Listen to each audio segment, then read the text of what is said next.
This, of course, is coming from Pakistan, where the former Pakistani Prime Minister Imran Khan has been arrested outside of the Islamabad High Court, which he was entering for a hearing in one of the many corruption cases that have been filed against him. The 70-year-old cricketer turned politician was taken away by the paramilitary forces, and Imran Khan's party, the Pakistan Tehreek-e-Insaf, has claimed that he was actually manhandled by the Rangers at the time of his arrest. The Vice President of the Pakistan Tehreek-e-Insaf, Fawad Chaudhry, has called the deduction to be a clear case of an abduction of Imran Khan by the Pakistan security forces. Now, Imran Khan was taken into custody in relation to a corruption case. Huge crowds had gathered outside of the Islamabad High Court as the furious PTI leaders and workers expressed outrage over this development.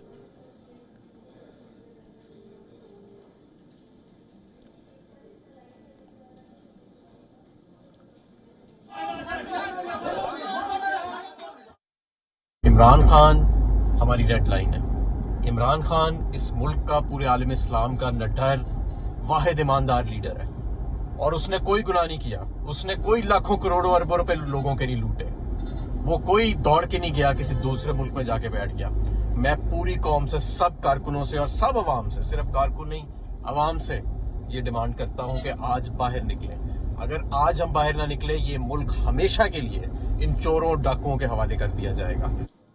The Section 144 has been imposed in the capital city of Islamabad. The police has also rejected the PTI's allegations that the people were tortured during this development. Imran Khan's detention follows several unsuccessful attempts by the Islamabad police, including a police raid at his residence in Lahore's Zaman Park. Now, reacting to the developments, the Pakistani Prime Minister Shehbaz Sharif has released a 4-point response. Now, he's accused the former Pakistani Prime Minister of attacking institutions without any concrete proof. He's also attacked Imran Khan for defaming the Pakistani army and for using the region for advancing his own political goals. Hundreds of cases have been registered against Imran Khan ever since he was ousted from power by the Shehbaz Sharif-led coalition.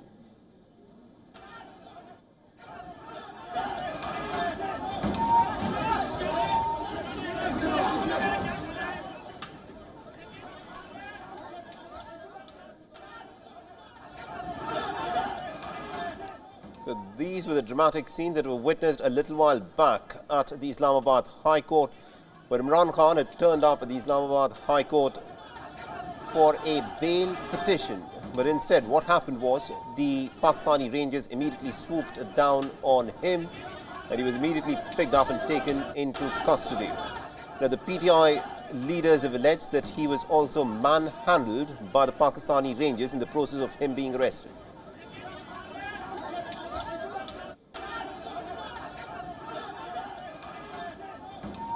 The Section 144 has also been imposed in Islamabad, although the PTI leaders have now urged their cadre to take to the streets to protest against the custody of Imran Khan by the Pakistani Rangers. And it remains to be seen as to what, of course, happens in this particular case. There are hundreds of cases that have been filed against Imran Khan at this moment, and it is not particularly clear as to which specific case it was in which he has been arrested, although within the Pakistani media it is now being reported that he's been arrested in the case of the Qadir Trust case. The Islamabad police also has released a statement quoting Inspector General Akbar Nasir Khan as saying that Imran Khan had been arrested in relation to the case, which alleges that the PTI chief and his wife had obtained billions of Pakistani rupees from a real estate firm .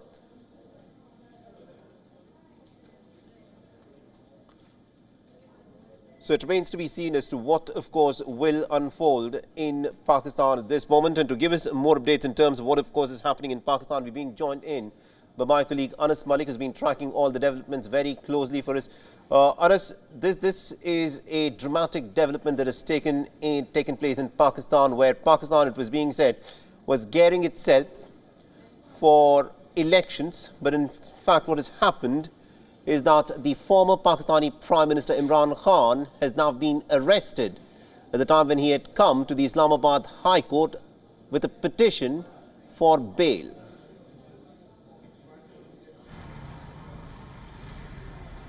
Well, there is some uncertainty and chaos, and as they say that there's never a dull day in Pakistani politics. Imran Khan saw this coming.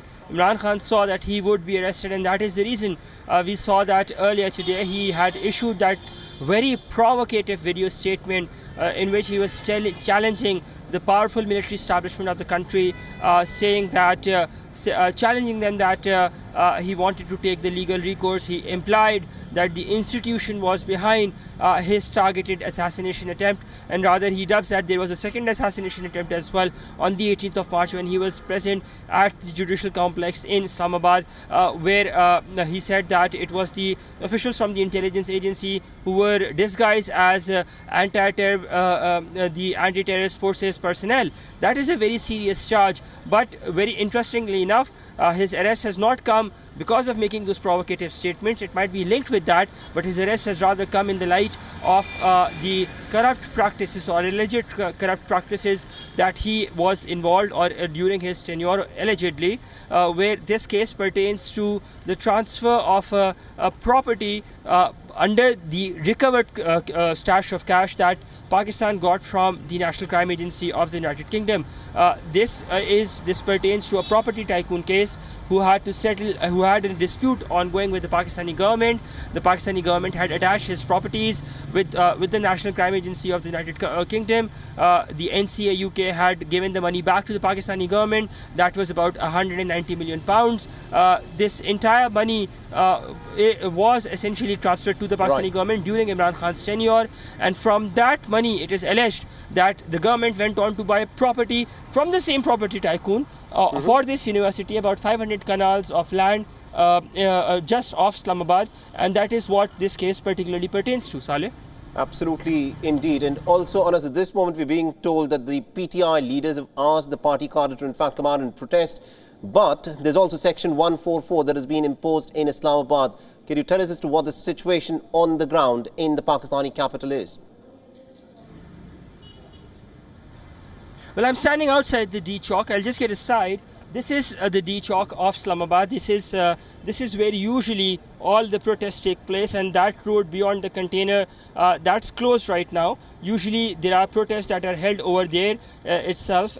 This is a very prominent location, and at this point of time, there doesn't seem to be a protest that is currently ongoing over here, at least not right now. Though at least 9 PTI workers were indeed arrested from outside the premises of the Islamabad High Court, as and when Imran Khan was arrested. There have been reports of sporadic protests erupting across Lahore in parts in the outskirts of Islamabad, but not where I am in the capital city itself. So we might be expecting some more and more protests as the temperature recedes, because remember, summer is here in Pakistan, and temperature in the southern and even in parts of the northern parts of the country has gone up to over 35 degrees Celsius. So it's a pretty hot day, be that vis-a-vis the temperature or the political temperature. So we'd be expecting some more sporadic protests in support of Imran Khan against his arrest sometime later today towards the evening. Saleh? Absolutely, indeed. Thank you very much indeed, Anas Malik, for joining us and getting us all those details. We'll of course come back to you as more details emerge in this developing story.